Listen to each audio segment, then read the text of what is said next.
Présentation de Une esquisse de l'Épître aux Romains.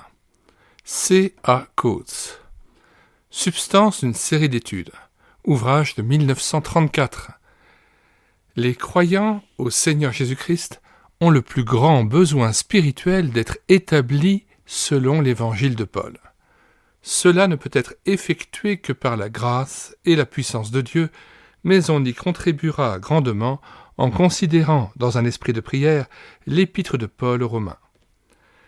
Cette esquisse, qui est en grande partie le résumé d'une série d'études qui eurent lieu en 1926, est publiée avec le vif désir que Dieu s'en serve pour l'édification et la formation dans la foi.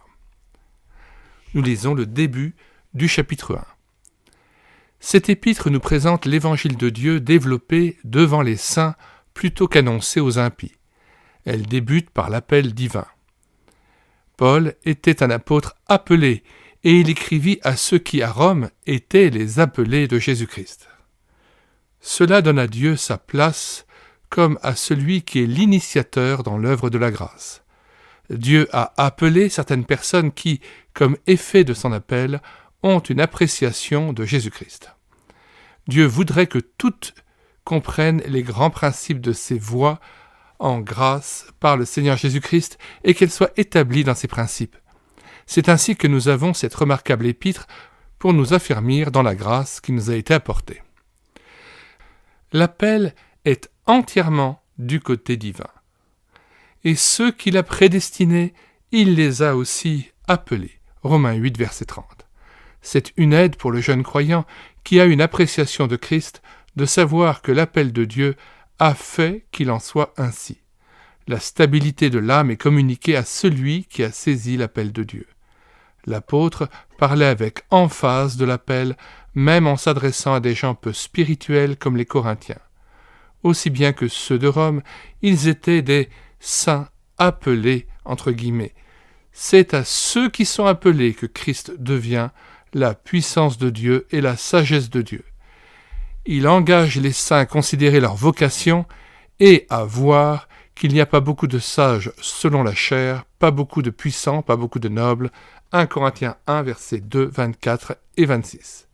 C'est l'appel divin qui fait la dignité des saints. C'est maintenant le 5e livre que nous avons numérisé pour vous.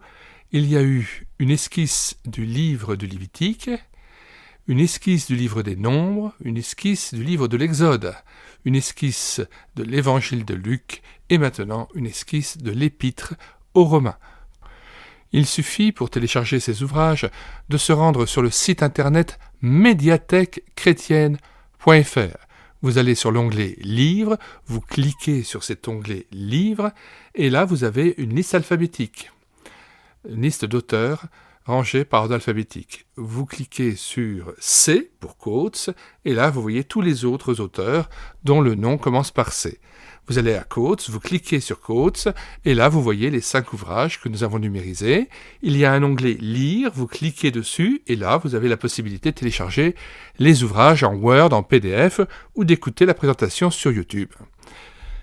Nous mettons dans les commentaires de cette vidéo le lien de téléchargement gratuit de cet ouvrage. Le téléchargement se fera à partir du site internet médiathèquechrétienne.fr, site que j'ai bâti en synergie avec cette chaîne YouTube Elle écoutait sa parole, afin d'assurer la réédition numérique des ouvrages chrétiens épuisés et non réédités. Comme l'était cet ouvrage, nous vous invitons donc à vous rendre sur le site internet médiathèquechrétienne.fr afin de pouvoir profiter et de pouvoir télécharger gratuitement les 1000 ouvrages que nous avons déjà numérisés et mis à votre disposition. Il n'est nul besoin de s'inscrire, vous pouvez directement accéder à partir de la page d'accueil à l'onglet Livres et là regarder les dizaines d'auteurs et les centaines d'ouvrages qui sont déjà disponibles en téléchargement gratuit. Si vous voulez connaître les différents ouvrages que nous numérisons tous les jours et présentons sur cette chaîne YouTube Elle écoutait sa parole, les audiobooks que nous prenons en charge, les albums ou BD que nous lisons avec caméra de document, mais aussi les cantiques que nous mettons en parole Afin de nourrir votre louange individuelle ou en assemblée, abonnez-vous à cette chaîne YouTube et l'écoutez sa parole. Nous vous disons au revoir et à bientôt.